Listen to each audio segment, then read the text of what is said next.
खोया जिला के नगर पंचायत पटना के चुनाव में भाजपा प्रत्याशी गायत्री सिन्हा अध्यक्ष के पद में जीत हासिल कर रहे। भाजपा प्रत्याशी गायत्री सिन्हा 1298 वोट मिली से वहीं निर्दलीय प्रत्याशी रायमुनि शाला 1184 मत मिले हैं। निर्दलीय प्रत्याशी रायमुनि शाला 109 मत से वह पराजित करी। कांग्रेस प्रत्याशी श्रद्धा पांडे तीसरे स्थान में रही है।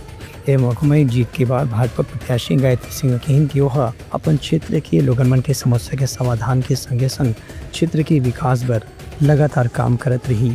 पटना की जनता को बहुत बहुत धन्यवाद देती हूँ और सर्व आदिवासी समाज और हमारे भारतीय जनता पार्टी के संगठन, हमारे बड़े भैया आदरणीय देवेंद्र तिवारी जी, बड़े भैया हमारे कृष्ण बिहारी जायसवाल जी, पंकज गुप्ता जी, आप सभी का मेरे प्रति बहुत ही अच्छा सहयोग आशीर्वाद रहा। मैं भारतीय जनता पार्टी को बहुत बहुत धन्यवाद देती हूँ और मैं पटना के सभी जनताओं को भी बहुत बहुत धन्यवाद देती हूँ।